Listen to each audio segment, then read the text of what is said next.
Hi, Miss Eglin here. I'm reading Chapter 18 of Linda Sue Parks' A Long Walk to Water. Southern Sudan, 2009. Nia waited her turn in line. She was holding a plastic bottle. The well was finally finished. The gravel had been put down to make a foundation. The pump had been installed, and the cement had been poured and left to dry. Before the pump was used for the first time, the villagers all gathered around. The leader of the workers brought out a big sign made of blue canvas. The canvas had writing on it. The writing was in English, but the leader spoke to Nia's uncle, and Uncle told everyone what the sign said. "In honor of Elm Street School," Uncle said. "This is the name of a school in America. The students at the school raise the money for this well to be dug." Uncle held up one end of the sign. The workers' leader held up the other end.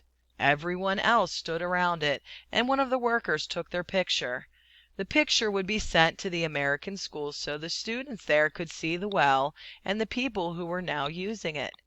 Then the villagers all got into line to wait their turn for water from the new well.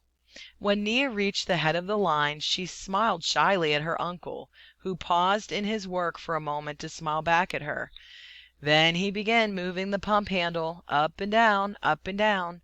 A stream of water flowed from the mouth of the pump. Nia held her bottle underneath the pump mouth. The bottle filled up quickly. She stepped aside to let the next person fill the bottle. Then she drank. The water was delicious. It wasn't warm or muddy like the water from the pond. It was cool and clear.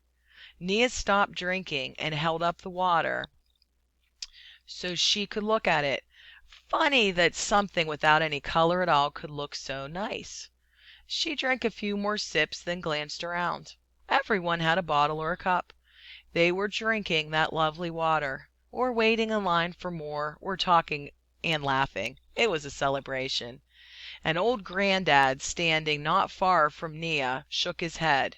In a loud voice he said, "This is where we used to gather for our bonfire celebrations. I have been sitting on this ground my whole life, and all those years I never knew that I was sitting on top of this good water." Everyone around him laughed. Nia laughed too. In a few more days the school would be finished. Nia and Depp and Akir would all go to school, along with the other children. Next year there would be a marketplace where the villagers could sell and buy vegetables and chickens and other goods.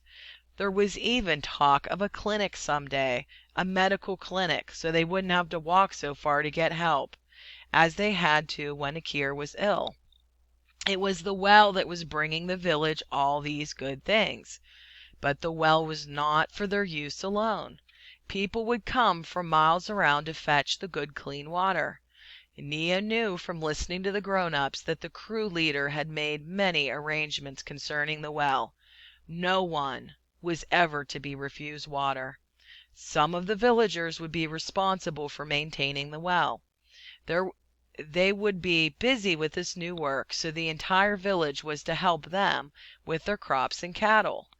Other villagers, including Nia's uncle, would resolve any disputes that arose. The well would change their lives in many ways. "I will never again have to walk to the pond for water," Nia thought. She wandered around a little, sipping at her cool, fresh drink. Then she caught sight of the crew leader. He was standing by himself, leaning against one of the trucks and watching her uncle work the pump. Depp saw her looking at the man. "That man, the boss of the workers," Depp said. "You know he is Dinka." Nia looked at Depp in astonishment. The Dinka and the Nuar did not look very different physically. You had to look at the scar patterns on people's faces to tell the tribes apart. Dinka scar patterns were different from those of the Nuar. But the crew leader had no scars on his face. Nia had heard some of the teenage boys talking about that, wondering why he had no scars when clearly he was a grown man. The leader's assistant was Nuar. So were most of the crew. They all had Nuar scars. Nia hadn't thought about it much, but she realized now that she had always assumed that the leader was Nuar too. The Dinka and the Nuar were enemies. had been for hundreds of years. Why would a Dinka bring water to us? She wondered aloud. I heard Uncle and Father talking about him, Depp said. He has drilled many wells for his own people. This year he decided to drill for the Nuar as well. Depp had not really answered Nia's question. He probably doesn't know the answer, she thought. But now Nia felt there was something she had to do. She walked over to where the man was standing. He didn't notice her at first, so she waited quietly. Then he saw her. "Hello," he said. Shyness flooded through Nia. For a moment she didn't think she would be able to speak. She looked down at the ground and then at the stream of water still flowing from the pump mouth, and she found her voice. "Thank you," she said, and looked up at him bravely. "Thank you for bringing the water." The man smiled. "What is your name?" he asked. "I am Nia." "I am happy to meet you, Nia," he said. "My name is Salva." End of the book. A message from Salva Dutt. This book is based on the true story of my life. I hope that because of the book more people will learn about the lost boys and the country of Sudan. I was born in a small village called Lun Arik in Tanj County, southern Sudan, and just as it says in the book, I stayed in refugee camps in Ethiopia and Kenya for many years before I came to America. I am thankful to a great many people. The United Nations and the International Red Cross supported my life when I was in danger of starvation. The Moore family, St. Paul Episcopal Church, the community of Rochester, New York, welcomed me to the United States. I am also grateful for the education I have received, especially at Monroe Community College. And deepest gratitude to the people who have helped me with my project, Water for Sudan Incorporated, the schools, churches, civic organizations, and individuals all over the country.